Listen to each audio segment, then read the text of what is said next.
Hello, this is Rabbi Michael Weiner with Rabbi's Reflections for Friday, March 27th, 2026, early Shabbat Shalom. Psalm 50, verse 5. Gather my kadoshim to me, who cut a covenant with me with a sacrifice. Who are these people being gathered? In Hebrew, they are identified as chasidei, plural of chasid. It's a word that identifies a people you could call saints. They are righteous people connected to the word chesed, meaning loving kindness, love, and grace. And what's better? They are being gathered for a purpose, to cut covenant with God. In the verse, the original Hebrew, God even calls the covenant my covenant. To finish this up, God says this covenant will be cut with a sacrifice. This creates more questions than it does answers. To find the answers, we have to look throughout the Scriptures. Using Scripture to interpret Scripture is the best practice.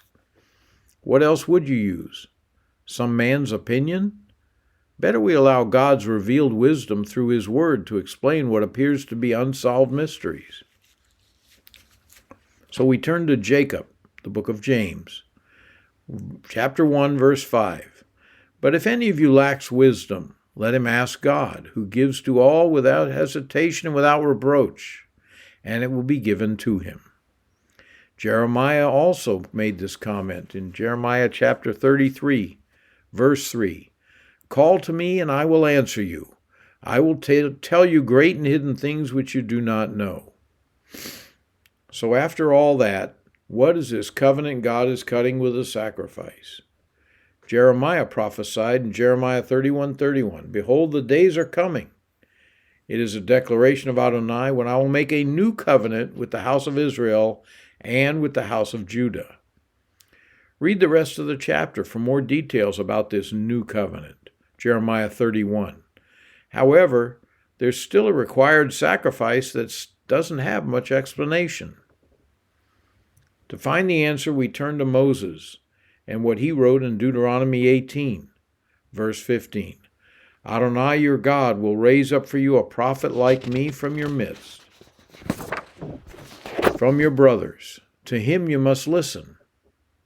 And how do we know this is Yeshua? How are Moses and Yeshua alike, but different from all others? Numbers 12, verse 6. Hear now my words, he said. When there's a prophet of Adonai, I reveal myself in a vision. I speak to him in a dream. Not so with my servant Moses. In all my house he is faithful.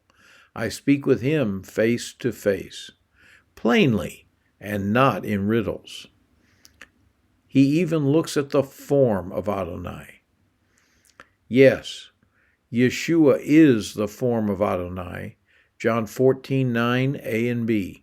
Yeshua said to him, Have I been so long time with you, and you haven't come to know me, Philip? He who has seen me has seen the Father. It was always going to take the perfect sacrifice to solve the sin problem perfectly. Hebrews 10, verses 4 and 5.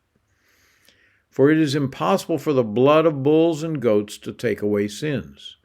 So when Messiah comes into the world, he says, Sacrifice and offering you did not desire, but a body you prepared for me. Yeshua was prophesied by Moses and fulfilled in his first coming. Hebrews 10:10. By his will, we have been made holy through the offering of the body of Messiah Yeshua once for all. Yeshua gave himself, and the blessing is still being poured out for our shalom. Let's give Isaiah the last word today from Isaiah 9, verses 5 and 6. For unto us a child is born, a son will be given to us, and the government will be upon his shoulder. His name will be called Wonderful Counselor, Mighty God, my Father of eternity, Prince of Peace. Of the increase of his government and shalom there will be no end, on the throne of David and over his kingdom, to establish it and uphold it through justice and righteousness from now until forevermore. The zeal of Adonai Tzvaot will accomplish this. Shalom, shalom.